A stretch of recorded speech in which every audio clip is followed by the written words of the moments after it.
y a des films comiques qui vous marquent à vie? Je peux regarder 1 million de fois La Folie des Grandeurs, par exemple. Je peux regarder 1 million de fois les Fantomas, à Scotland Yard, par exemple. On m'a dépendu mon pendu. Vous voyez cette phrase? On m'a dépendu mon pendu. Mon pendu!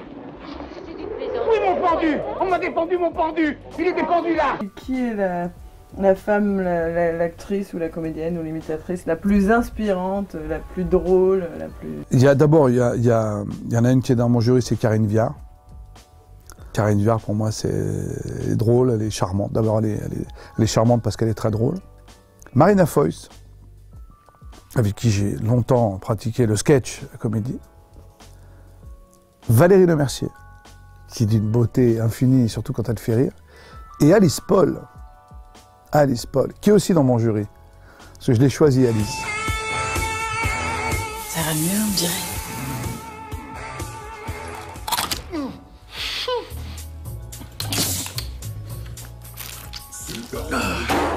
Enfin, des petits garçons, vous étiez habitués à rire, est-ce qu'il y avait comme ça une culture de la comédie en famille? Oh oui, enfin, c'est-à-dire que moi, mon père, déjà c'est un blagueur, quoi.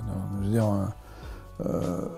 j'ai encore vu là il n'y a pas longtemps pour passer les voir pour le réveillon.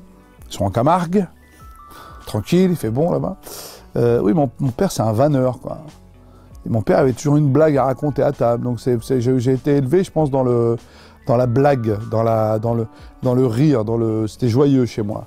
Et puis forcément, on regardait beaucoup la télé, on n'allait pas au cinéma ni au théâtre, donc on regardait principalement des comédies, quoi. Les grandes comédies qui passaient, La Grande Vadrouille, voilà, c'était le rendez-vous, quoi. À quel moment vous avez pris conscience que vous pouviez faire rire? Il y a deux moments comme ça. Il y a au sein de ma propre famille, où je sais que mes parents, dès qu'il y avait des réunions de famille, je ne pouvais pas m'empêcher de faire une connerie, mais je faisais des imitations, par exemple. Alors que franchement, je ne suis pas imitateur. J'avais ce besoin de faire rire la petite table. Là, quoi. Bon, on était une grande famille, donc ça faisait quand même du public. Et puis ensuite, quand j'ai fait du théâtre à l'école, au collège, en espagnol, en cours d'espagnol, il y avait une prof, j'en ai déjà parlé de cette dame qui s'appelait Madame Rosas, qui avait organisé une espèce de concours de théâtre avec des extraits de pièces en espagnol. Et je me souviens avoir été sur scène au réfectoire, donc à la cantine, devant les parents d'élèves. Et je me souviens que j'ai eu vraiment un succès incroyable, quoi. Et je me suis dit, waouh, j'ai fait rire des gens, quoi. Mais ça m'a choqué au point que je me suis dit, c'est ça, c'est là où je veux être, quoi. C'est sur une scène, c'est devant un public. Est-ce que vous validez le cliché selon lequel une femme qui rit est à moitié conquise? Ah ouais. ouais. Oui, surtout que... surtout, passer un certain âge. Non, ce que je veux dire, c'est que... Attention. Non. Au début, les femmes, voilà, il y a tout le côté plastique qui est important, la beauté extérieure, voilà, le surfeur, vous voyez, le prof de Zumba, enfin voilà, le type... vous voyez ce que je veux dire? Ouais. Puis on s'ennuie très vite avec ces gens-là, parce qu'à un moment, une fois qu'il se sera regardé les triceps, les quadriceps, les trapèzes, et qu'il vous aura montré sa cuisse droite, voilà, à un moment donné, comme dirait Bosso,